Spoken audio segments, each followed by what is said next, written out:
So if you have gold, silver, watches, art, cryptos, businesses, real estate, diamonds, yada, yada, and you're discreet about where they are placed and how you control those, and you don't go on social media doing lives, goading the system, you're probably going to be all right.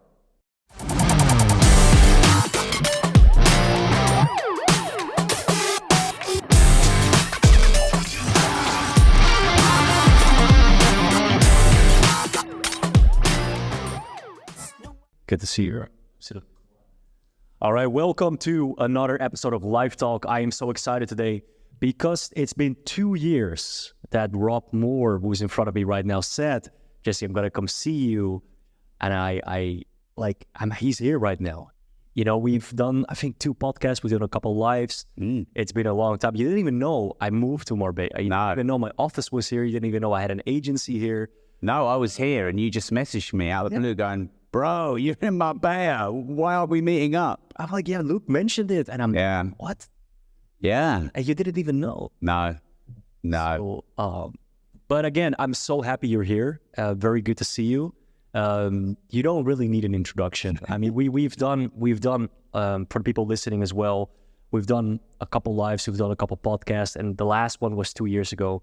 I listened back to it and there was so much value in it that I think for the people that haven't listened to it, please listen to that one first, because I want to elaborate on some topics from it.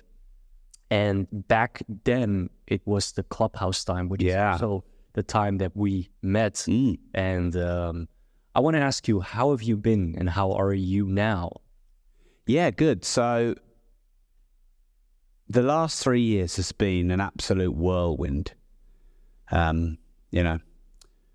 2020 BC, before COVID. Yeah. It's like you could really take life for granted. And one thing that COVID taught me was you cannot take life for granted. You must not take life for granted. You know, we were rolling, business was good. At the time, I think we had nearly 150 staff, of which 105 of them were in the office.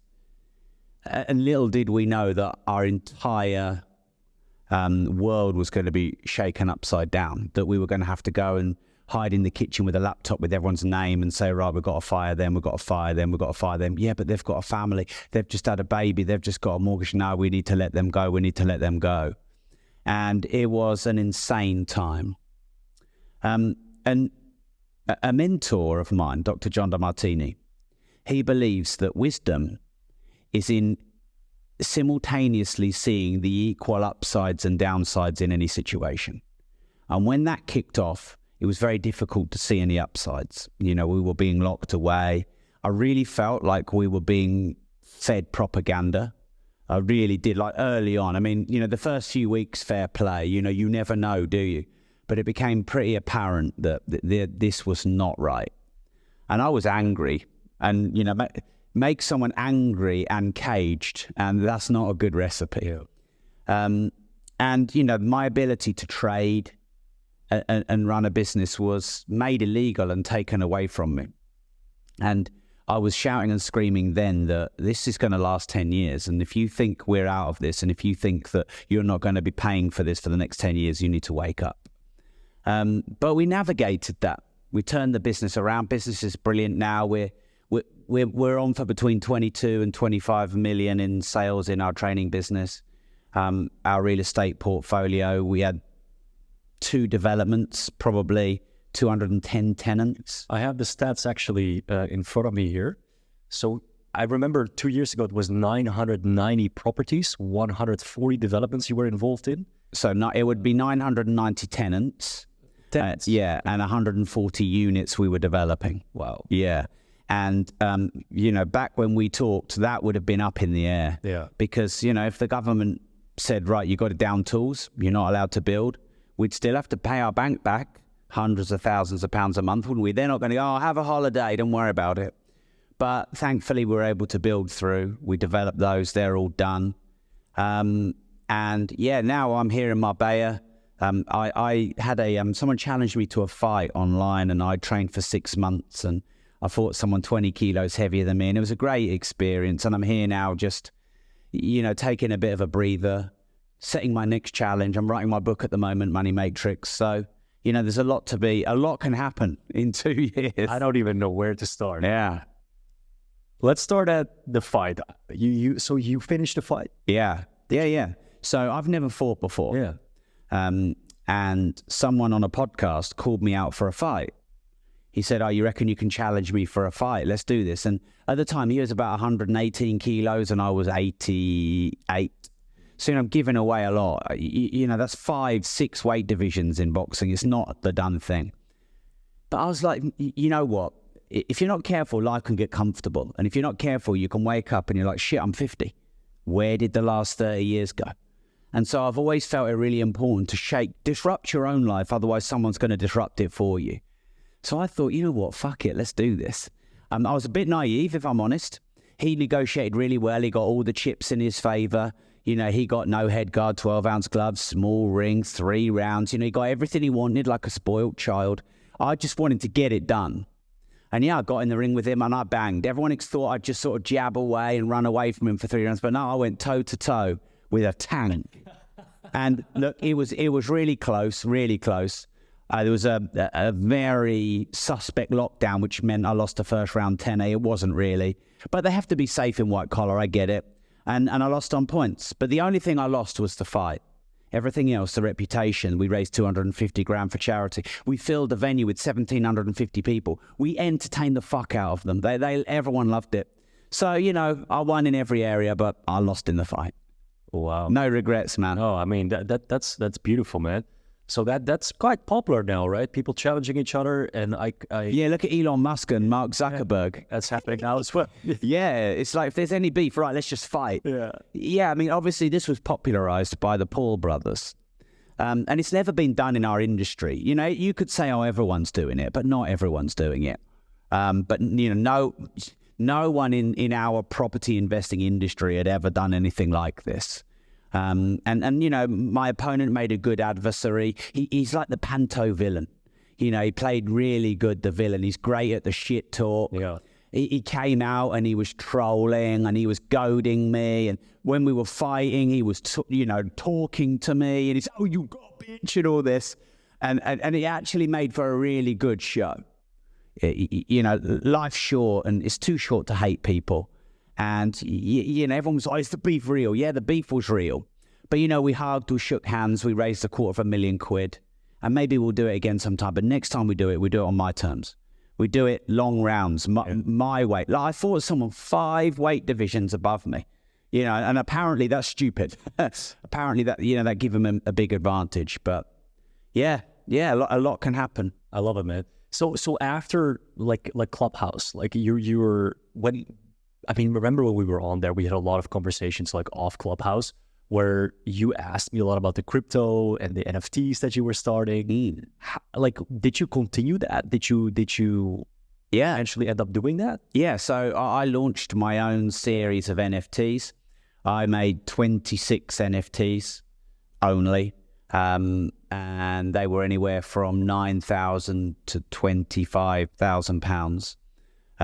As an entrepreneur, I've seen trends come and go. And, NFTs look like it could be huge or it could be over. Yeah. So for me, it was really important not to just sell a digital picture of an animal for, tens of thousands of pounds, but to actually have intrinsic value. So what I did was, there was a physical piece of art. Yeah, there was the NFT image. But there was my plan is to give people a lifetime of unlockable bonuses and benefits so that, what they pay is a small investment that they get a return on. So, I launched my NFTs. I think it's important to do what you say you're going to do. There's a lot of people in this world that have got a lot of chat, but not a lot of substance. So, I've been an entrepreneur now for nearly 20 years and I've seen a lot of people come and go. And, if you want to stay in the game for a long time, you can talk a good game, but you've got to deliver. And we had a lot of conversations about crypto, and I always said, Jesse, I want to call you, I want to reach out to you, I want to learn about it. You were in crypto way before me, and I think when we had those conversations, like there was a lot that I could learn from you, especially when I first started getting into property and real estate.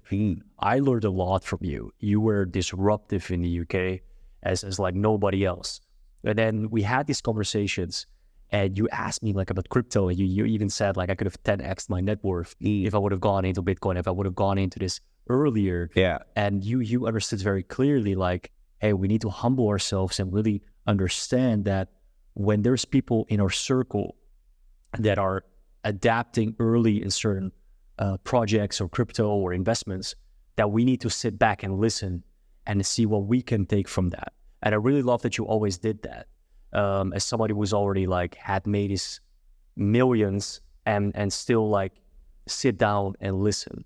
Like, and even last week, I sat with one of my friends here in Puerto Banús. He's a billionaire.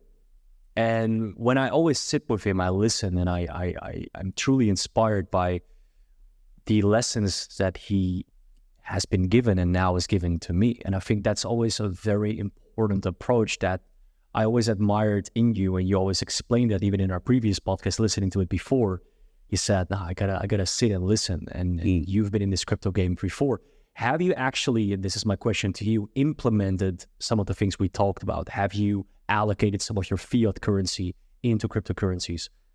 Yeah, so this is a really pertinent time to discuss this, because I'm currently about halfway through my new book, which is called Money Matrix. I've written 18 books, and I'm more now specializing in the subject of money. Yeah. And we're going through, I think we're on the edge of a revolution. You know, there's talk of a digital central currency, which I would absolutely resist. I would resist at all costs of central digital currencies. On the one hand, you've got the government. What's happening in China? Is it like where you have it all like? Well, I mean, let's wait and see. Yeah. But, you know, there's a lot of talk about it. And for me, that ends badly for most of society. So you've got this sort of struggle and this revolution between centralization and globalization, and then decentralization and a fight for freedom. So a central digital currency would be a move towards centralization, and Bitcoin and other cryptos are a move away from centralization towards decentralization. And generally, you anarchists and people who believe in autonomy and freedom are the people that start these independent currencies. So we're at a really disruptive time where you're going to look back and you're going to go, shit, do you remember 2020? You know, do you remember 2023? Now, so there's a lot of emotion. Yeah. The problem with emotion is it makes you do stupid things. You know, I had dinner with someone in Marbella, actually, the last time I was here, and he said, I've got 100% of my net worth in crypto. And actually, it's in one cryptocurrency. I think that was me. It's not you. It's not you. I mean, that is Hex, the currency is.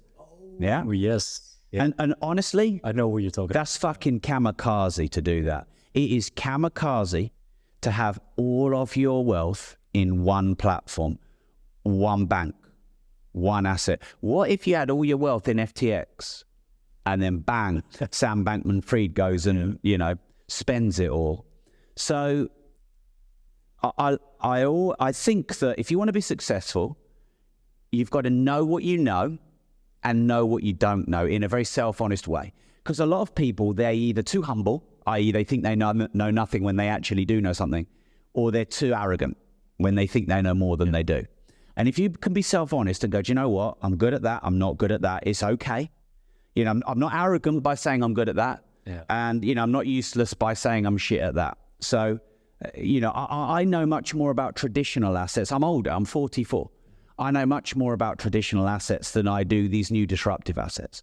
So I'll go and find people who know about these more disruptive assets. The problem when you've got new assets and new disruptions is you've got people who know a bit and they're fucking dangerous. You know, you've got 19 and 21-year-old kids becoming 100 millionaires and billionaires in crypto. And, you know, it's like these kids who go around on podcasts who are 21 years old giving dating advice. Like if you want relationship advice, speak to a couple who are 80 years old. You know, speak to a couple who've been through it. Like a 21-year-old does not know shit about, you know, holding down a long-term relationship, but people think they do. So there's all this shit you've got to filter to work out where the truth is. So if you want to build vast and lasting wealth, there are some fundamental rules. Then there are stages to it. You know, you need to be able to make it. Once you've made it, you need to be able to manage it. Once you manage it, you need to be able to multiply it. And then once you've been able to multiply it, you need to be able to maintain it, ensure it.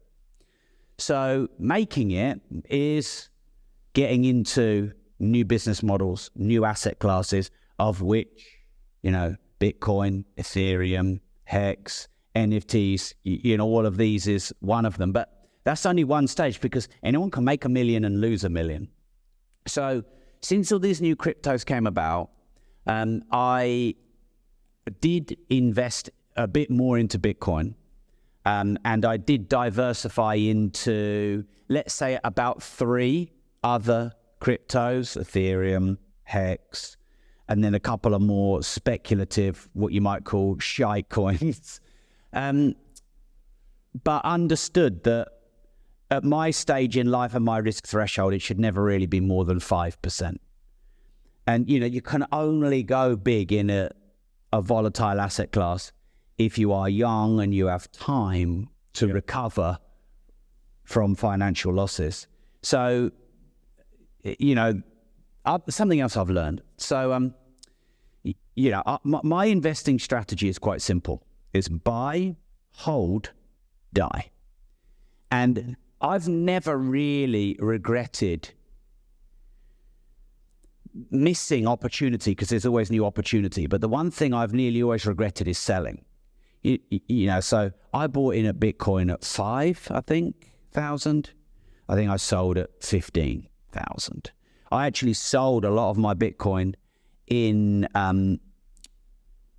the lockdown because of, you know, the fear was palpable and I was feeling everyone else's fear. I've got a significant watch collection. And for example, I had a Patek Philippe. I paid 25 for it. I sold 35 for it. It peaked at 150 in the lockdown. Richard Mille I bought for 75. I sold for 85. They're 180 now. So most of my bad investments are selling, because, you know, when you sell, you pay tax, you lose the long-term benefit. So, you know, I think if your goal is to build wealth, you need to know what your risk threshold is. You need to have a strategy. And you need to diversify. And importantly, in the times that we're in, I think it's really important that you have some decentralized asset classes. So what people love about Bitcoin is it's decentralized. It's unmanipulatable, unfuckwithable, you know, but from the government. You can't intervene in it. You can't hack it. You can't break it. You can't control it. You can't inflate it. You can't steal it. You know, and that's why people love, those that love Bitcoin, that's why they love Bitcoin. Yeah, gold, watches, are very much like that. They're physical, they're real. Real estate in the Western world is like that. You know, you have good ownership rights in the Western world. I mean, not in, you own businesses or real estate in China, you get too good, they'll take it off you. But not in the Western world. You know, there'd be a revolution. Is it really? Yeah, I think if the system, the government, the matrix, if you will, wants to take your assets, they will take. This is why you need to be diversified. Exactly. So, but the idea that real estate is a hard asset that they can't take. Oh, it's well, like, and that's why, like, I don't know if you know Luc Belmar. We had a conversation about why he doesn't invest in real estate, and he clearly said, "Well, because what you think is yours is not really yours. It is a lie. It is yours." Similar to the analogy for women. It is just your turn. You know, I had, especially with the success that was growing in my early 20s, or my following, my status, or whatever you want to call it, and the influence I had, I saw that the amount of married women and the amount of women that in general that reach out and that were like in a relationship was concerning. And I think the more powerful you become, as they're in a relationship and they're reaching out. You had a podcast with Andrew, right? Yeah. Didn't he say, like, all his assets were seized. One of my friends in the UK, he had a safe where he had a ledger with his Bitcoin on it. The government, the police literally took it, like they had in his safe. And unfortunately, his private keys, everything was in the safe. But it just goes to show you that most of the assets that we think are assets are not really ours. Yeah, I mean, I agree to a point. I think context is really important. If you live in a developing state in Africa, yeah, someone can just come and murder your tribe and rape your wives and take all your loot. They can. But there are some civilizations that are more civilized than that. And I think if you're not careful, you can become so skeptical of everything that you end up taking undue risks or end up... Yeah, so in the UK, property ownership rights, you know, technically you could argue, you know, that the king owns all the land and the property. Technically you could argue that. But if the king were to recall all the land and the gold and you were to own nothing and be happy, immediately they would be murdered. There would be riots and a revolution. So that's not going to happen. You know, money and assets are built on trust. And currencies and any kind of asset is only worth anything while there is trust. And once that trust is gone, it is worth nothing. So, you know, many societies and empires would break and would crumble if these extremities came into play. So, but it's happening. It depends. But it depends where you are. It's not happening in the UK. Well, I know, but it happened to my friend. It's happening in the US. No one I know in the UK is having their real estate confiscated from them. I mean, the system. If you go against the system, and the police will come, and again, I think it depends. You have allegedly been accused of some criminal activity, true or false, they will come and seize it.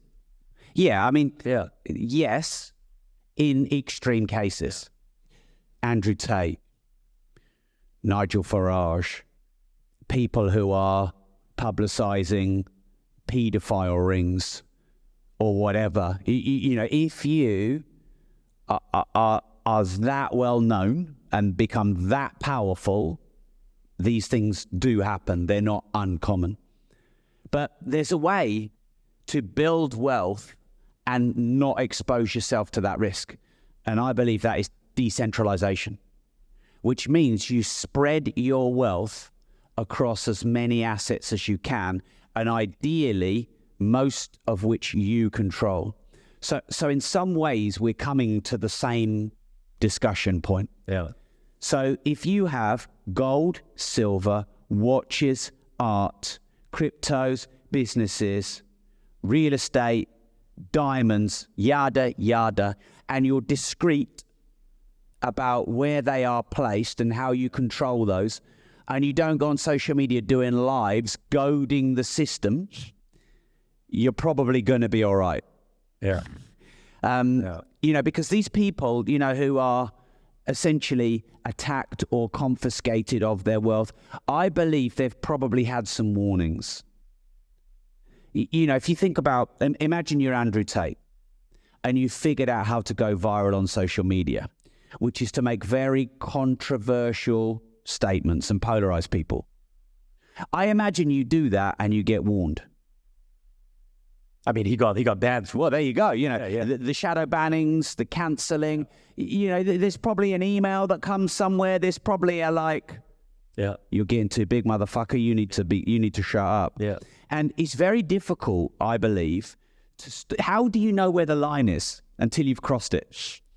And I imagine if you're gaining vast wealth and success and notoriety by being controversial and divisive, how do you stop? That becomes an addiction.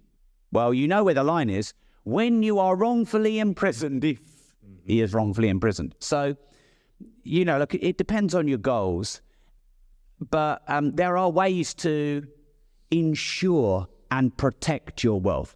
You know, have multiple passports, Be as decentralized as you can across multiple assets. This is what I'm writing about in my book. This is all what my book is about, Money Matrix. There's probably a dozen viable assets. So why risk an exposure? So, I buy classic cars, I buy art. You could buy wine. I buy watches. I buy gold. I buy silver. Anything I can put my money in that is safe, secure, and discreet, I'm going to. And the more, like I think, for example, putting your money in FTSE 100 or, the Dow Jones, I believe that's much safer than having it in the bank. Because in the FTSE 100, it's diversified across 100 companies. In the bank, it's in one company, Barclays. And, when Andrew Tate got cancelled, he told me that his bank accounts were seized, 11 million was seized, and he had to basically reveal everything, including his inside leg measurement, if he wanted to get his money back, and he said he wasn't able to do that, and he had to write off $11 million. That's what he said to me.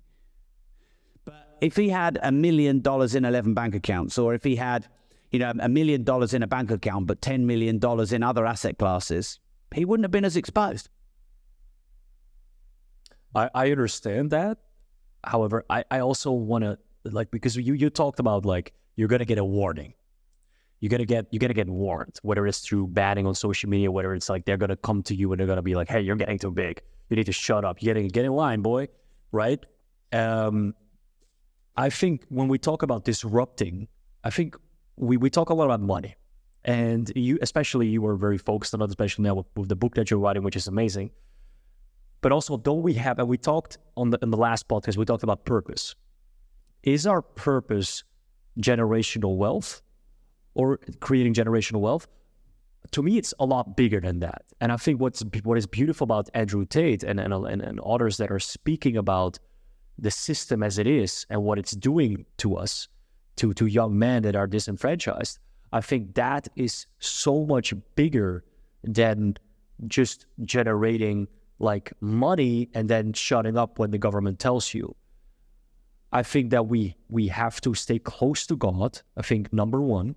And number two, we have to fight for justice.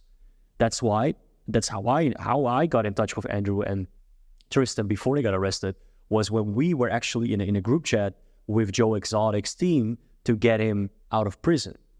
Because and we couldn't even talk about this in public because obviously we were just trying to help in a way that wasn't publicized. And the reason why is because he was unlawfully in prison. There was a murder plot for hire that was instigated by the FBI. And I would expect my circle, my people, if I would ever get falsely accused or the government trying to get after me, the agents of the Matrix, so to speak, that my friends would back me, that my friends would show up, that my friends would do the same thing. And unfortunately, not quite soon after, the Tates themselves got arrested. So we never ended up really going all the way with Joe Exotic, but we're still working on it. So my point is that we have a bigger purpose as a whole. We cannot just talk about money. There's so many more metrics to this life, just like health and God and purpose and everything, right? Financial freedom, 100% important, and how to maintain it and diversify, 100% agree. However, as strong leaders, as disruptors of the system, I think we have a responsibility, Rob, to also not back down when the government tells us. Yeah, I think I agree with you in your model of the world, i.e. the world that you see through your own lens. I think it's really important if you want to get the most out of life, because there are a lot of ifs here. Who are you? What do you want to be? What's your purpose here on this earth? And I think one of the most important things to do in life, assuming you want to live a meaningful life, is to continually ask, who am I and what am I meant to do with this life? How can I live the most useful and valuable life? So if we were to ask those questions as individuals and get clear, you're likely to be able to find a meaningful mission and purpose and make meaning to your life. And that's a very individual thing. To some people, being a nurse is their mission and meaning. To some people, being a civil servant is their mission and meaning. To some people, pushing back against the matrix and the system is their mission and meaning. So, my mission and meaning is to help as many people on this planet get better financial knowledge. That is my mission and meaning. Can I do that in prison very easily? Probably not. So if I am warned that I am, you know the game whack-a-mole, when the head comes up and you hammer it down, then another head comes up and you hammer it down. If my head's going too high and I'm being warned that the hammer's coming down, is it wise for me to keep running my mouth off or not? Probably not, if I want to fulfill my own mission. Because in some ways you are right, there is more to life than money. But if my vision is to help as many people on this planet get better financial knowledge, maybe there isn't. So I think we need to think, because you could do anything, but you can't do everything. And, if you're, that's wrong, that's wrong, that's wrong. If you just pop up and shout and scream about everything that's wrong in the world, no one's going to take you seriously. So if you believe that the system is corrupt, the system is unfair, the system is using you, as a pawn, it's controlling and consuming from you. If you believe that to be the case, and you believe that to be fundamentally wrong and our freedoms are being impinged, then you should speak up about it. But that takes a lot of courage, because there's a lot of risk involved in that. There's not a lot of risk about taking a 35 grand salary and being a nurse. It's not a lot of risk for that. But we need nurses. We need janitors. We need everyone. So in your model of the world, based on your own mission, I think it probably is important to stand up. Probably is important to speak out. Because the thing is, if we do not stand up and speak out, nothing will change. But what is it that you should be standing up and speaking out about? So, for example, with me, some things I think are really wrong. Taxes, far too high. Education in schools, out of date. These are things that I think are fundamentally wrong. And it is my life's purpose and mission to change these. And I will keep banging the drum until I make these change. But it's much easier to make this change doing podcasts and writing books than it is sat in a prison cell. Yeah, but I hear you. You do understand that while fighting, you believe in God? I don't know is the answer. You don't know? No, I don't know. I mean, look, do I, from scientific research, hear me out here, hear me out. And by the way, you can can troll me all you like. Hear me out here. Science seems to suggest that the universe is infinite, both in space and time. It seems to suggest. So is it therefore plausible that there is a higher power and order, another species, a creator? Is all of that plausible? Absolutely. I mean, it's more plausible that there is that than there isn't that, in my humble opinion. Where I have a difficulty in religion is that there are dozens of manifestations of God. And who's right? And it seems to depend where you're born as to what your God is. And if you ask people what is their definition of God, it's very personal and individual. I don't believe it is my right to question your beliefs. If you're living a purposeful life and you're net positive to humanity, who am I to question your opinions and beliefs? But if you want to come and chunder over my face what I should believe, you can back the fuck up. So, I'm 44. I'm a student, but I've also learned some stuff. And take my boxing, for example. There are X amount of known variables you can control, and there are infinite amounts of unknown variables you can't control. So I try and focus on what do I know and what can I control, and how can I be the most useful to society and find a purpose and meaning and stay in that lane and do my best. And then everything else, I'm just trying to figure it out like the rest of us. I love that. So what I hear from when you speak, though, is that you do believe there's a higher power. Oh, there's no doubt. If we look at, all the evil that's happening in the world right now, there has to be an opposite equal force, right? So, and I think that and this is interesting that we touch on this, because in our last podcast, we actually talked about this as well. And we both, I myself was still like, okay, not entirely sure. Up until I think it was last year when I was in Colombia for the third time, I connected with a shaman and I did the ayahuasca ritual. I did the Tate ritual. I don't know if you listened to Hotbox and Mike Tyson, where he explained about the Tate experience. He said, I met God. If you listen to him speak about the Tate experience, that is exactly what I experienced. I met God. And after that... what was God? An old dude in white robes with a white beard? No, Sorry? It's absolutely not. It's an energy field, and it's not a normal conversation. But I met. So God isn't a person to you. It's an energy field, and again, I think what the experience that a lot of if you listen to people that used the Tate. Have you done ayahuasca or the Tate? No, I've thought about it a lot. Yeah. But no, I've never done ayahuasca. I don't really fancy throwing my guts up in the Amazon rainforest. If you could make it easier for me, give me some luxury and just a pill.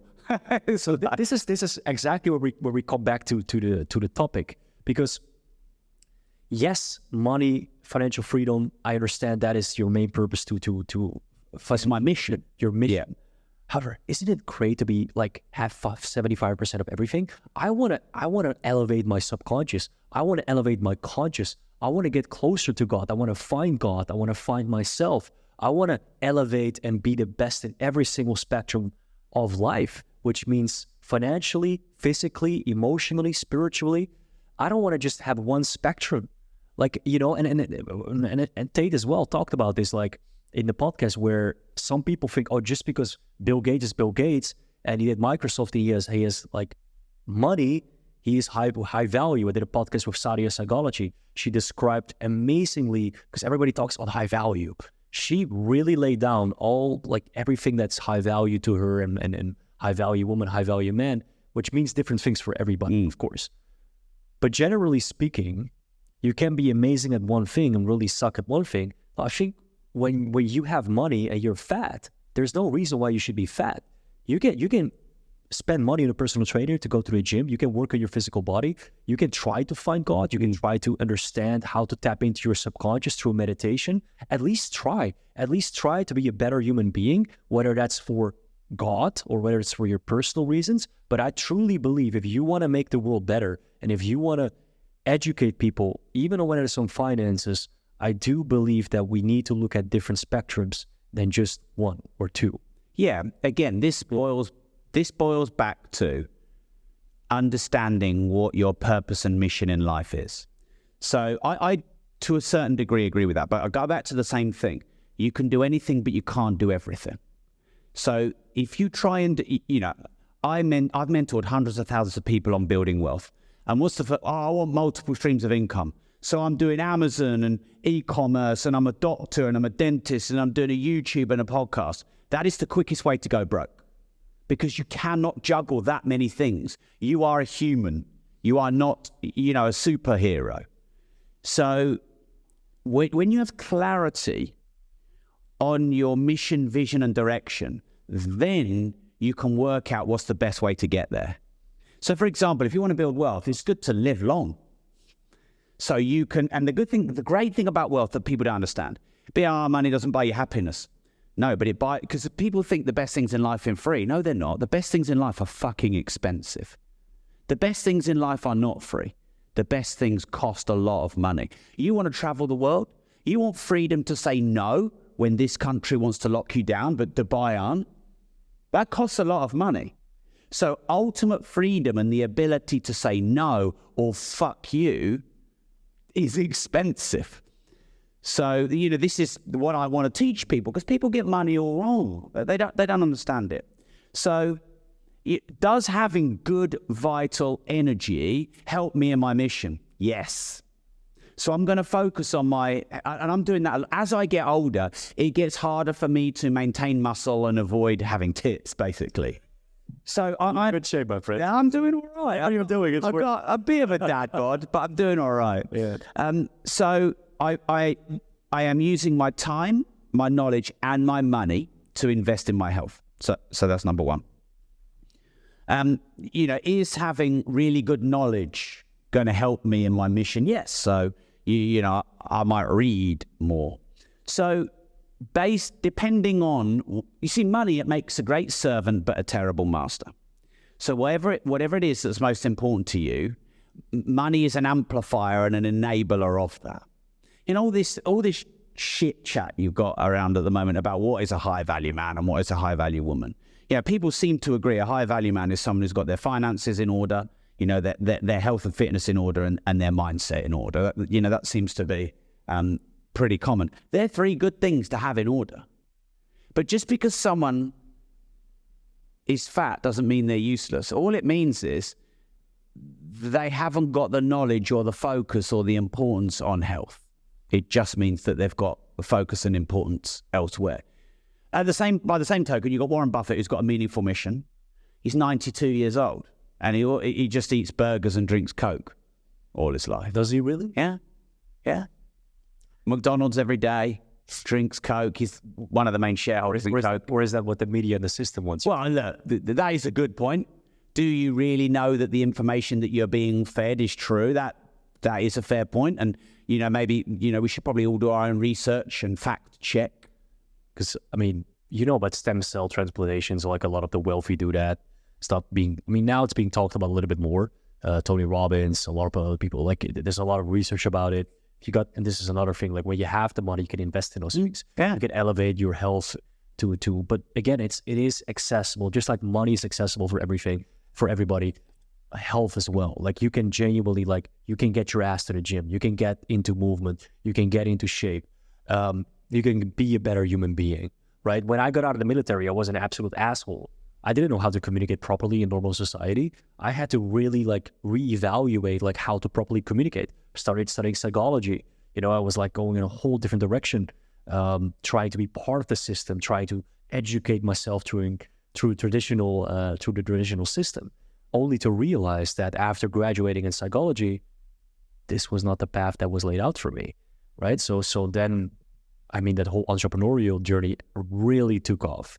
And I went all in, traveling the world. My best friend passed away mid-30s. I said, go explore, go do this thing, go. And I went all in on e-commerce. And we had this talk in our previous podcast. Point is that I have really understood, in order for me to help people, which I do coaching and really narrow down to be close to God and to fulfill my purpose, whether it's financial freedom or being a healthy and net positive individual for society, we need to talk about all these different spectrums. That's why Life Talk is talking about different categories: business, love, health, money, everything. Because I cannot, and again, that's a very conscious choice. I cannot just zoom in into one and then not talk about the rest. That's why also when I started Meester PT, which is my other company, which is the fitness and coaching, it merged into mind psychology, but it was first fitness. I just couldn't see it just going to that direction. Just focus on body and how you look and for who. And I don't, you haven't met me 3 years ago, but I was almost 2 times the size, and it wasn't necessarily healthier. Right? So now I'm all focused on biohacking health and making sure that I can be the best version of myself in order to help other people. And I have to stay close to God, and I encourage anybody to do the same, because there's so much evil in the world right now. We live in such a degenerate society. How are we, even with our partner, how do we find the right partner? I attracted you as well. We talked about it, the wrong partners a lot of times. You know it, and whether you're Jeff Bezos or you are Joe Schmo, if you attract the wrong partner, it can destroy you. it can land you in jail. So first, how do we teach young men or young women to find the right partner? Oh, wait, maybe I need to be close to God. Maybe I need to have strong values. Maybe I need to be in shape. Maybe right? Exert the right energy. So we need to talk about these things. We cannot just ignore them. I think whatever you want in life, you have to be it to receive it. So, for me, I always question, what is the purpose of life? And what are the laws of the universe that I can leverage in my favor to get the most out of the short time that we're here? I'm always asking these questions. And I think there are some simple laws. For example, the universe is you. And what I mean by that is, for example, we think that people are as they are. People are not as they are. People are as we see them. So we have our unconscious filters, biases. You know, if you've been abused your whole life, you think the world is evil. If you've had the most amazing, supportive and loving upbringing, you think the world is beautiful. What is the world? The world is not what it is. The world is how we see it. And it took me a long time to figure that out. You know, for example, people say all the time, don't they? Oh, I just want to be loved for who I am.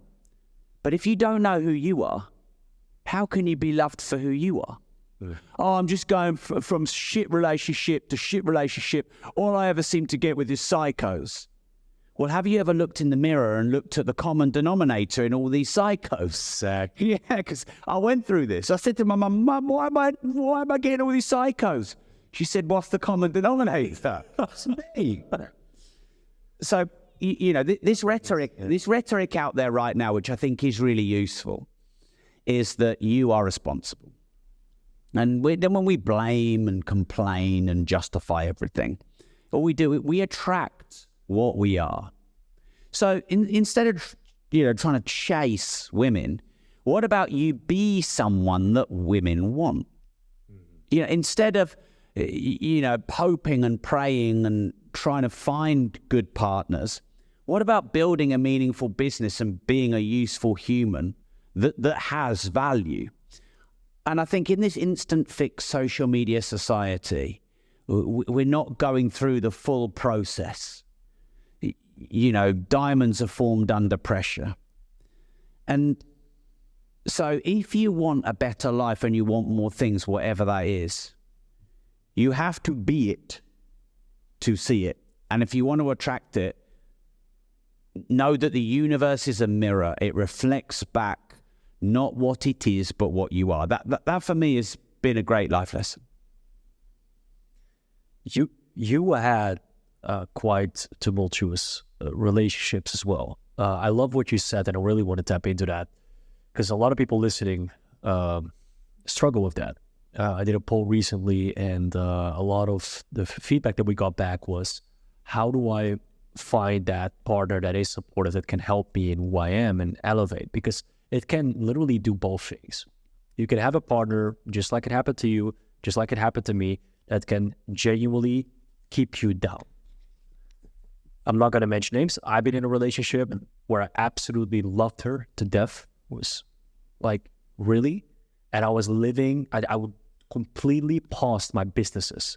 I was living off my rental income from my properties, which was okay. But that was not a woman who would let me do my thing to help people to elevate who I am as a man. She was keeping me comfortable. So that is not the right woman. And you need to ask yourself these questions, because especially if you want to be this, you have a vision of who you want to be. Whatever that is, your partner can either enhance that or break that. So it is extremely important that if you take full accountability, full responsibility of what you attract, then you can start to see the change. And a lot of times, including myself, we were focused on the wrong thing. Yeah, I think if you think about attractive qualities in a man or a woman, I would certainly say clarity is one of them. Clarity gives a sense of confidence and self-assuredness and mission. And I think it seems to be a relatively universally attractive quality in a man or a woman, in a partner, business-wise or in relationships. So the more clear on who you are and what you want, the more you're going to attract the right type of partner for you, because we're all different. So I think that's one thing. There's a couple of things here which I think people are quite naive about. No one is put on this planet to fix you. And so many people are looking for a relationship because they just want the perfect relationship. They want the fantasy romance, and they want someone to be, do, and have and serve them. No one is put on this planet to do that. And if you ask everyone what they want in a relationship, I think they go about it the wrong way. They're like, well, I want this and I want that, and they've got to be this and they can't do this. But what about if you flipped it? And what about if you looked at what you can offer as well as what you can give? As well as what you can receive. Because a relationship is a partnership where it's fair exchange. It needs to be fair exchange to be sustainable, which means there's some give and some take. And too many men are like, well, I'm on this mission and this is what I want. And if you're going to hold me back or do this or do that, then we're not going to last. It's not. This is why these 21-year-old kids who are gobbing off on podcasts about relationships don't know shit. Ask an 80-year-old couple who've been together for 60 years and have got a leather face. Ask them what it takes to maintain a good, sustainable and long-term relationship. And you have to give as much as you take. You have to sacrifice as much as you demand. And again, we're in this instant quick fix, Instagram filter society where people think they can have all the upside without the downside. Like, who are you? How arrogant and naive are you to think you can have all the good and none of the shit? What are your thoughts? Because you mentioned like young guys like in their 20s, like talking about relationships. What are your thoughts on like the fresh and fit kind of like crew? What they're talking about, like, which is a lot of this? I like to speak about on what I know, and I only like judge people when I've met them. So I'm not going to judge an individual, but I did see fresh, fit, and full of shits. How old is that guy? I think he's in his 20s, though. Right, and I saw him saying, I know what women want. Mate, fucking grow up. You do not know what women want. You are 23 years old. You have no fucking idea. You think you know, but you don't. And do you know what's dangerous in this world? A little bit of knowledge. Because with a little bit of knowledge comes arrogance and hubris. Now look, I think we can learn from everyone. I'm not a better person than this guy. I'm a different person. I don't judge. But if you're on a podcast shouting and screaming about how to have the perfect relationship and you're fucking 21, fuck off. You do not know shit. That's my personal opinion. But I don't know the guy. And here's what I know also about social media. In long form, deep contextual content can be taken by someone and clipped into 7 seconds. No, 100%. And so this could have been completely out of context. And so until I can fully discuss the matter in a long form with the person, I won't judge. So I'll be more generic. If you're 23 and you are making out that you're an expert in dating, no, you're not. If you're 83, yes, you are. Mm-hmm. It's my opinion. If you're fucking broke teaching people, I see people on TikTok all the time, just copying other people's content. They're 21, they're broke, and they're making out, they're trying to sell courses. I've been doing this for 17 years. I've seen cycles. You went through it all. Yeah, now look, I've still got a lot to learn. Yeah. I can learn from someone who's 60. I can learn from someone who's 80. But, know what you're good at and know what you're not and cut the bullshit. Also, one thing I want to... What are your thoughts, by the way, on this fresh and fit? One thing I don't want to say, like, just hold that thought. I want to say that it's also important, like, where you come from. You had to be, like, if you are already, like, coming from, like, wealth, like, we are not the same. Like, I came from nothing, Right. So did I. So did Joe. So that's why we resonate. But I sometimes sit with somebody like, they have nothing to talk about. They have no, so that's another thing where it's not just about money. It's not just about money. It's about how did you make the money? How did you had to go lose it all, or you came from nothing? You had to work for it. You had to make that network, that connections, fall, make mistakes, and you get that grit, you get that character. You don't get that character if you build up in a trust, if you grow up in a trust fund family. So that's a whole nother metric that we can talk about.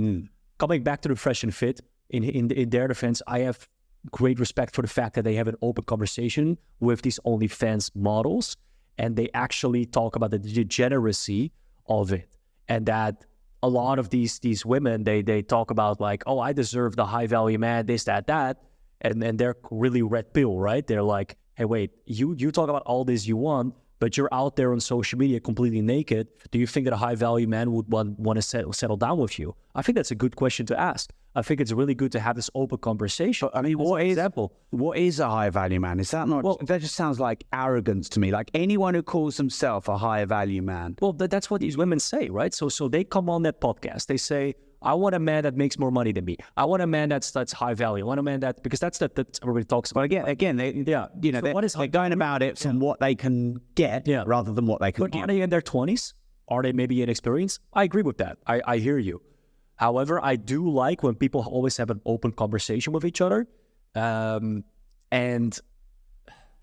is it good that when somebody proclaims to be an expert on something? No. I mean, I think we all need to have a conversation. As an example, I had a podcast with Sadia, which happened to be my number one podcast, listen to podcast now right now, even more than the one with Wim Hof, the one we did, the one we did with Sadhguru. It was so talked about that a lot of OnlyFans girls reached out to me. They said, oh, this is disgusting. This is very... What was popular about it? Why? What was discussed? Because she basically outlined why a lot of women that say they want this kind of man while doing X, which is OnlyFans or showing themselves a certain way on social media. Yeah, they have to do some expectation management. Yeah, well, and what she did as a woman, as by the way, I have great respect for Sadia. I think she's absolutely incredible, and basically narrowed down that conversation. And also because everybody talks, like I said, everybody's talking about high value. What is high value? So she said, well, it's not just about money and health and being, successful. It is also about not being accessible. I look back at a picture from Mykonos where I stand with Dan Bilzerian, and I'm looking at that version of myself. I'm like, I wasn't high value back then. To my peers, I was. To my peers, I was the top G. To my peers, I was the man, because they saw me with all these models with Dan Bilzerian. I thought that was the shit. But now looking back at that, I'm like, no, I was a piece of shit. I really was. I thought that was the weaker, low-frequency version of me. And again, who was I? I was 24. Like you said, I was in my early 20s. I thought I was the shit, but I have so much to learn. I still do. And now I understand that one woman that sees you for who you are, that's going to be there for you, that want to see you elevate, that's truly what you need as a man that wants to get out there and fulfill his purpose. So you have to be extremely careful. We have to talk about this because it can break you down and it can elevate you. So what I did when I got those messages from those OnlyFans girls after the podcast with Sadia, I said, well, you know what? Let's talk about it. Let's have an open conversation. I want to hear your side of the story. And that to me is important, where you have a mature dialogue talking about their perspective, how they view the world, their perspective on what they think that, okay, I'm an OnlyFans girl and I think actually I deserve this and I'm going to get it. And why? Let's listen. Let's see what they have to say. So I invited them on my podcast. We're going to have a conversation soon. And that resulted all after the podcast I did with Sadia. Yeah, I mean, I would be fascinated to listen to that conversation. I think, again, clarity is attractive. So would I want to be with someone who puts their entire self out on Instagram for the world to see? Absolutely not. Right. But do I know men who are attracted to wealthy and successful women and are quite happy to support a wealthy and successful woman? Yes. So I just think it's clarity again. What is your role? Can you expect to put yourself out for the world to see everything about you and have the type of man that wouldn't like that? No. Could you do that and have the type of man that would be okay with that? Yes, you could. So I just think some people are just a little bit delusional about what they are and what they can realistically get. For me, we're all different, but I don't want the world to see my wife naked. Well, there you go. So, and I asked anyone, at least I asked anyone in my circle. We're here in Marbella. We spoke at this guy. We actually talked about this. No, nobody will. I mean, we might like it, short term, whatever. But do you think we're gonna wife somebody that's completely naked out there and talking to some random dudes online and showing like everything? Like that's like somebody's wife, somebody's daughter. It's not about the money. It's like I love my woman to be more successful than me and make more money. I will encourage her. Absolutely. I don't see that as a threat. I don't think that's but what I do see as something that I just don't align with is my woman being an OnlyFans girl. I just don't see that for my life. Or for my children to look at that. Oh, that's mommy. It's like there's literally children being bullied at school because of this. So it's a bit of a paradox because a market exists if there's demand. And, do I respect someone who's prepared to put themselves out there and be entrepreneurial? Yeah, I do. And who am I to say what's right and wrong about how they live their life? That's my view. But, if they're single and lonely and they've got a delusional expectation of what they can have, that's probably not going to change, in my humble opinion. Rob, it's also sad. It's sad because it's sad. We're all 35, 40. But it's sad that they're childless. They have no connection to God. They're like, and it's very different for men. When we age, it's like whatever. We age like a fine red wine, yes, but not with pickled vinegar. So when you are 35, 36, and you're still single, having this delusion, because you have either then two choices. You're gonna settle, right? Which is for some bum that like pays for OnlyFans, or you still have this idea that a successful guy that's a leader and out there alpha is gonna settle with you, and then and it's sad. It's a sad reality. It's a degenerate society, and that's where I come back to the conversation earlier. I think we need to get closer to God. I remember back when we talked about this in our previous podcast, back when OnlyFans started, I was like, oh, this is awesome. I can actually have a platform for my fans. I signed up. I didn't know it was going to be like, fully naked, this, that. I think that wasn't even the intention of the Onlyfans.com/Jesse for some naked sections. I thought, was that the intention of the founder? I'd love to check that out. But it went to that direction and I stopped using it.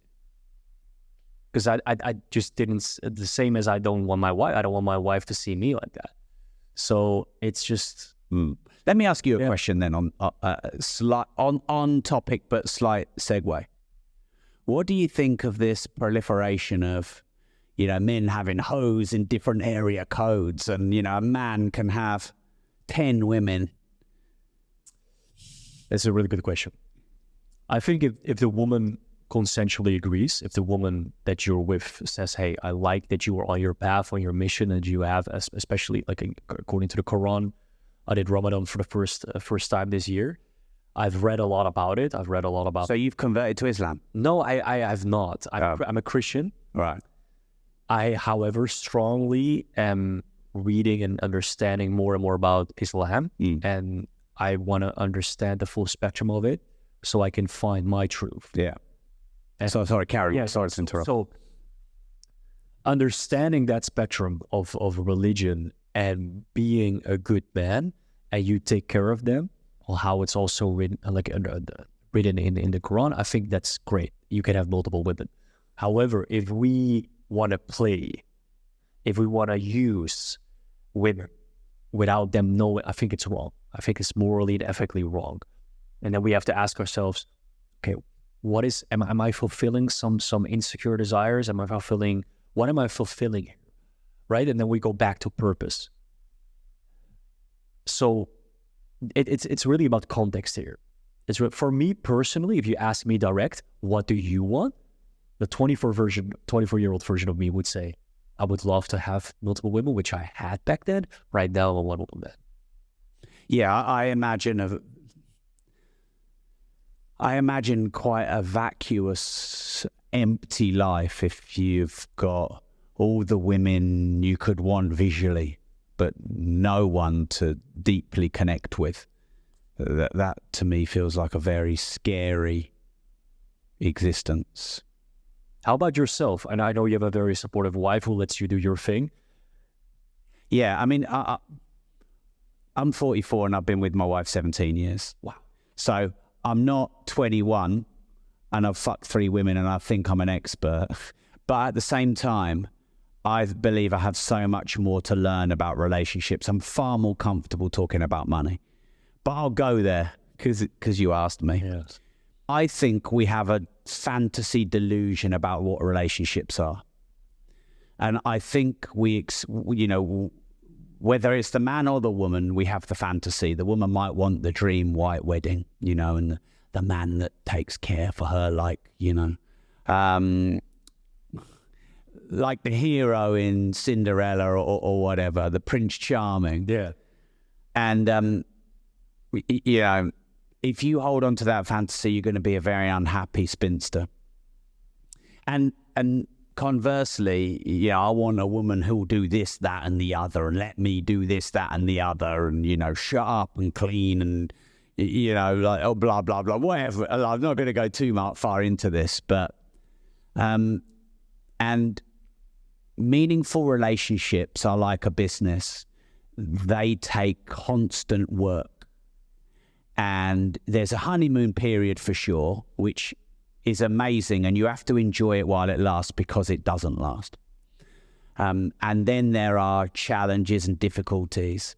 Because when you fall in love with someone, if you think about the modern version of love, what it is it's delusional infatuation.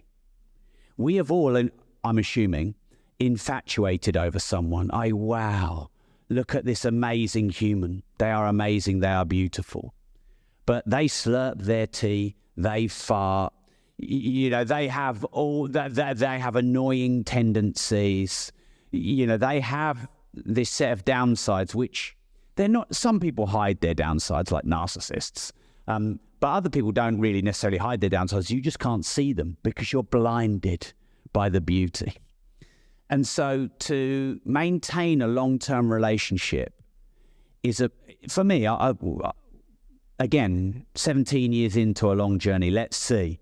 We could come back in a few years and I fucked it all up. You never know, do you? That's life. But my relationships would be good and bad and over, and they would go from honeymoon to finished because I had this delusion of a woman being everything I wanted her to be. And as soon as there was a flaw, she was gone and I was on to the next.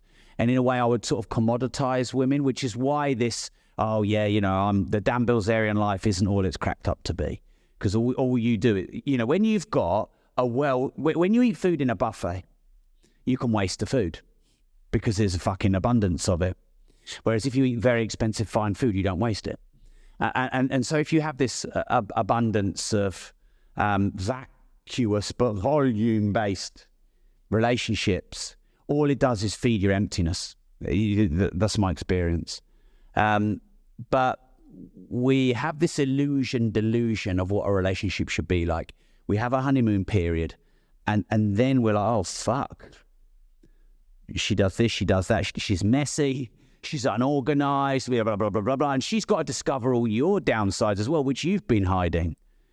And if you can look at someone after that, let's call it the bedding in period. If you can look at someone after that and love them for who they are, I think that's what love is. And then you've got to continually work on it. You've got to work on a variety, spontaneity. You go through different stages. You have children. Jesse, when we had children, it was the hardest time in my relationship, and we nearly broke up because I went from being numb. I'm a bit more like the woman traditionally in a relationship. I'm emotional. I'm needy. And my wife's a bit more like the man. She's like, well, you know, I will gaze into her eyes and she'll be like, what are you staring at, you weirdo? And she'll be like, oh, well, I love you because I married you, didn't I? Yeah. And so when we had my son, all of a sudden, I went from number 1 to number 3 in the pecking order. It was my son, the dog, then me. I had a real hard time with that. And I endured a lot of loneliness. I didn't know how to deal with it. I didn't know how to express it and communicate it. I'd not experienced it before. And it takes a lot of work and a lot of communication and, you know, asking for what you want and making sacrifices and negotiating and making agreements. And so that's my journey that I've been on, and they're my discoveries. But, you know, we're going to go through different stages. The kids are going to leave. You know, we're going to get to the point where we're both old looking, you know, and we're going to go through all this evolution. That's beautiful, man. I think I've never heard you talk about it before. So I appreciate you opening up about that, because I think a lot of people, I mean, we all go through very similar stories in the end. So that's why I think it's so important to have these conversations. A very important topic I want to talk about that you are very knowledgeable about, real estate. Last time we spoke, I think in Russia. You said, oh my God, Jess, I can't wait to come see you. And, you know, and I'm not going to fucking Russia. I bought a penthouse here. I end up buying some land here. I end up... here as in Marbella or here? Yeah, I got my office right here. So a lot has been changed in the past 2-3 years. Even back then when I spoke to you, I had no idea that this was going to be the place that I would settle. Yeah. So it's very interesting that now you've chosen to come here, not even knowing this. Yeah. Because God knows, you might have still thought I was traveling the world or whatever.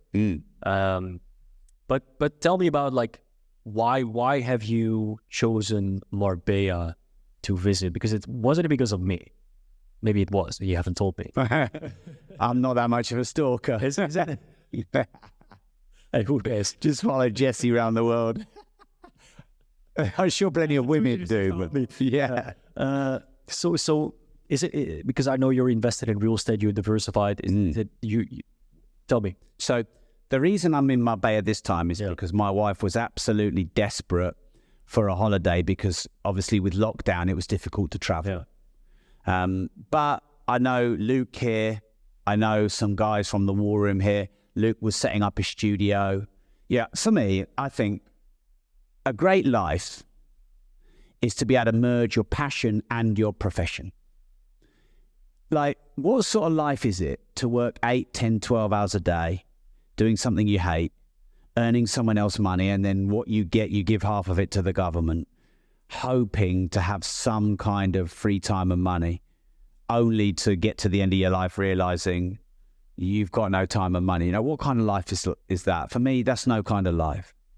So I've been fortunate and strategic in that I've built a life whereby I can work and travel simultaneously. So I come out to Marbella. I'm here doing some podcasts. So this travel and the accommodation is a business expense. You know, my wife is the event manager. And then obviously I just have to pay personally for the children and you know, and they're part of it. So I try and live my life like that, where travel is a part of work, but it's also a part of freedom.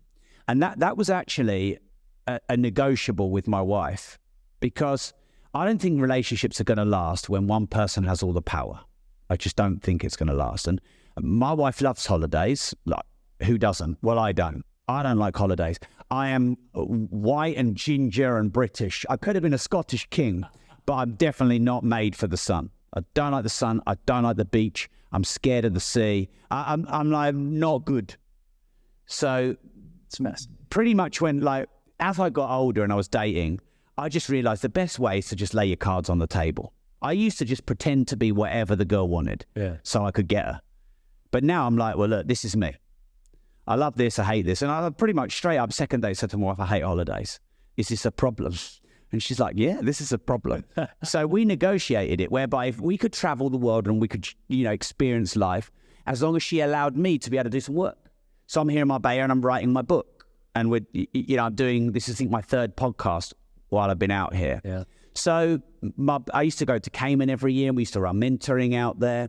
I do public speeches, you know, in different parts of the world.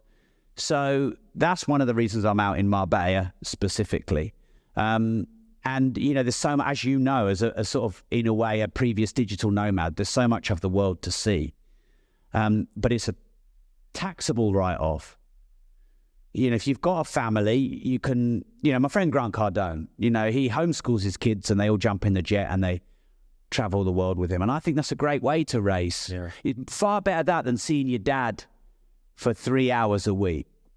Far better than that. A lot of people are working hard, in the civil service, the public service, in the military.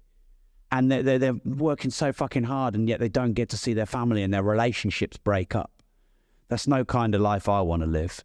So, we've got a lot of travel booked, and I will make sure that it's a passion profession merge. So that, I'm going to America soon, and we're interviewing Patrick Bet-David and Neil deGrasse Tyson, and I think we've got one more good one lined up. I'm going to Romania to see Andrew in a couple of weeks. And we're gonna do a podcast there. My son really wanted to come, but my wife was like, "You ain't going." I love that. So that this is the way you really can engineer your life that way and strategically. Yeah. That brings me actually. I wanted to talk about real estate for a second, but before I forget, I saw a viral clip of you where you interviewed. I forgot the name. And you were talking about interviewing certain guests and spending, like you asked the guest, you said, would you spend 20K? So my producer Harry, he's like, Rob, you've got to stop talking about this. But fuck it, let's go there. What's the question? So the question is like, you by the way, I got a lot of hate for that. You got a lot of hate? I got a lot of hate for saying, so basically I was being interviewed by someone who, he's my friend, I like him, but I didn't believe what he was saying. And that's okay, we can have discourse and not hate each other. But basically, I said, who's your top guest? Who's your go-to guest? Who would you love to have on your show?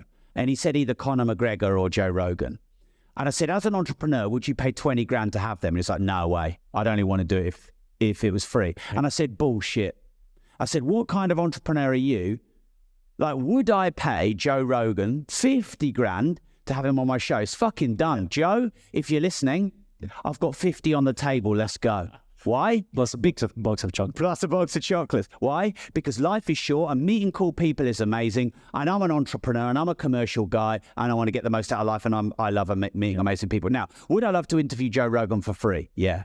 Would I love to never pay a guest? Yeah. But we're in a world right now where there's a select few people who are paying fucking big money to have guests on their show. So anytime you reach out to anyone now, they're like, oh, what's the fee? And, some people want, Conor McGregor wants $500,000. And I know people who want 25 bags, 25 grand. Yeah. And then they're no one. And it's like, what the fuck? What the fuck? But Harry's like, stop talking about this, because if everyone knows you pay, everyone will charge you a fee. So just for the avoidance of doubt, for about 90% of my guests, I don't pay them and they don't want a fee, because we want to have good, meaningful discourse that makes a difference. But if I'm faced with a commercial decision where I can pay someone and either get someone I wouldn't be able to get or get them quicker than So, when Andrew came out of prison, I know. Patrick Bet-David got him first. Yeah. Would I have laid down 25 to get him first? Damn straight. And Andrew, if you're listening, we need to do more business together. But he chose Patrick first because obviously Patrick is huge. But I'd have put 25 down to get him first. Why not? So was this the question then? Yes. Yeah. So he did the BBC first, right? We know how that turned out. And then PPC is what's that? BBC. Oh, BBC. He did. I think he did. Yeah, which is an outrage. Yeah. There are so many great creators and interviewers. Hopefully people think like us, having really world-class conversations. And then there's the fucking BBC. Utter shit journalism. It's not even journalism. It's propaganda. It's beautiful, though, that he did that and that he faced that challenge. He didn't back down. He didn't back down for nothing. I truly respect him for that. And I even wrote him a message when on WhatsApp. I said, listen, I'm so happy for you now that you have a case. Because now at least we can see the evidence. We can see the evidence presented. And, we can see we can follow the process. Before this, there was nothing. Yeah. So I actually congratulated him. I said, this is great. So now, and the way he approaches it with so much like intelligence and positivity, and also like fierce approach towards BBC, and then when he had that interview after with Patrick but David, it was so refreshing. Yeah, it definitely wasn't chalk and cheese. So let me ask you then. He did say after that, everybody after this, like from mainstream media, I want them to bring, what was it, 50K and a box of chocolates. And I think if you're Andrew, I think you can do that. Yeah. You know, I also believe that organically, I think that when you have conversations within our circle, you know, we don't ask each other for money, to be honest with you. No. You know, like we have a very strong network. We know very like mutual similar people. So we have the same access. And then I think when you don't have that access, then you got to pay. Yeah. I think that's the main thing, right? So see, I got a load of hate for this, which is amazing. Yeah, there was a video on YouTube. It's about 80,000 views at the moment. Yeah. Loads of people just saying, oh, yeah, you know, we love you. Dodge, his name is. You're raw, you're honest, even though I didn't think he was being honest. Because I think if Joe Rogan is sat there, he can say, nah, fuck off. I'm not paying you 20. Of course you're going to, like, he's your God tier guest. Of course you're going to. I got a load of hate because, you know, I had a chip on my shoulder, and you should never pay for guests. Would you pay the right money for the right person? 100%. Fucking, why wouldn't you? Why wouldn't you?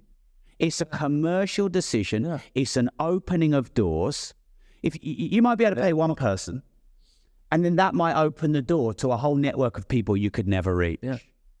Because really, like, you keep saying this on this show. We won't disclose what I paid Rob to be here. My fee is big. My fee is big. But, you know, you keep saying money isn't everything. No, it isn't. You're right. Money is a tool. Yeah. Money is an enabler. It's a door opener. It's an accelerant. So why would I pay? I would pay if I could get a return. I'd pay if I could accelerate my journey, i.e. shorten the time. Or I'd pay if I could open some doors. Yeah. Why wouldn't I? But the problem is, when everyone pays, you know, no one wants to do anything. The difficulty in this industry is when you get to agents, because agents are like, yeah, you know, I can get a nice fee out of this. So that, you know, they're the cock blockers in a way. I have so many really big people who we talk a lot on social, and we want to do work together, and then it goes straight to their agent. And then their agent just fucking blocks it. Or, you know, Jordan Peterson, you know, we know him quite well. He was on my show for free. And now it's like, via his agent, even though we've been promised another show, 150 grand. 150 grand. Because, you know, that's what he is now. Yeah. And fair play, Bob. Am I bitching about that? No. Fair play to him. If I could charge 150 grand to be on a podcast, would I? You're damn fucking right. Why wouldn't I if I could attract that kind of value? But it's too risky. There's also layers to it. I think if like within our network, like we have direct access to certain people. I won't disclose any names, but like, you know, we're talking to some people out there where a normal person would have to pay. You know what I mean? And we can directly get access. But then again, even like you said, like Jordan that you had personal access to, now even has an agent in between. Well, he's bigger than God now. That's the thing. Yeah. When we had him, you get to a certain level, like you said, Joe Rogan. Yeah. Like that's a level that even within our network, we're going to have to pay off. Yeah. In fact, he's not even going to do a podcast. Yeah. You're going to come on his podcast. You know what I mean? Well, this is the thing as well. You know, things are more desirable when you can't have them. Yeah. So as much as it's frustrating, it's just the game. Yeah. Yeah. Last thing I want to touch on, because we're out of time. It's lunchtime. Yes, exactly. We're going to get kicked out of Luke's studio. Yeah. Big shout out to Luke, shouldn't we? Let's shout out to Luke for letting us. Shout out, Luke. So we're smoking a cigar next week. We're going to do a podcast together with Luke as well. I'm going to go. So you're going to come here and smoke cigars and chat shit. Exactly. This is what the world seems to want at the moment. Exactly. So last thing, real estate. Are you investing in Marbella real estate? No. Thinking about it? No. Why not? Because I don't know the area. I really believe. For me to educate you on it? Yeah. I mean, look, like I said earlier, I think self-awareness, wisdom, if you want to call it that, is knowing what you know and knowing what you don't. Knowing what you're good at, knowing your lane, knowing your skills. Yeah. And, you know, hubris is knowing a little and thinking that you know a lot. And here's what I know. The more local you invest in something, the more control you have over it. Management, maintenance, legalities, blah, blah, blah. Prices, sold prices. You get tipped off the best deals first.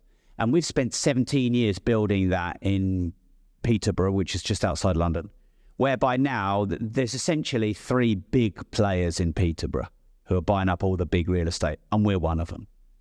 If I come to Marbella, I've got to learn all that shit all over again. And this is the thing that people don't understand about real estate. There are some things that you can learn that's learning about psychology, learning about interaction and communication and human relationships. This is a global language. Real estate is a local business. So I'm not really interested in going through that continual learning process, because you have to lose a bit of money at the start, you have to make some mistakes. So the way I've built my business is buy as much local real estate as I can and build a massive empire. And then if I want to travel the world and stay in the finest places, rent them. Because here's the thing, we all think, oh, wouldn't it be amazing to live in Cayman? Oh, that's my dream. So I went to Cayman and we rented this like frickin' crib, and it was beautiful. And we loved it. It was like 30 grand back then for a week or whatever. And by the time we went back the third time, we realized there's fucking nothing to do in Cayman. It's so small. There is nothing to do. But imagine if we'd spent 10 mil, on a crib there, or bought a load of real estate there. So I like to own locally and have vast amounts of passive income so I can rent globally. That's my plan. I love that. Thank you so much for coming on, man. I appreciate that. Always a pleasure. So where can people find you? So I have a podcast called Disruptors. I've written a lot of books. Probably the most popular one is called Money. Good to read that before my money book, Money Matrix, comes out. And then on any social, I'm on all socials. Rob Moore. Love it. And by the way, he had amazing guests on as well. One of them is Floyd Mayweather recently, I think. Yeah, we've had him twice. Tate. Yeah. Second time coming soon. Watch this space. Going to break the internet. Yeah. I just must not spar with him when I'm out there. Yeah. Apparently he's beating people up for fun, taking his anger out on, shipping these people in. Still spar with Luke, though. Luke, if you're listening. Well, Luke was covered in bruises from sparring up with Andrew. Like bruises all over his arms. Yeah. Luke's a big fucker. Yeah. I know. That's. I like to be challenged. Yeah. So, but thank you so much, and let's go and eat. Have some lunch.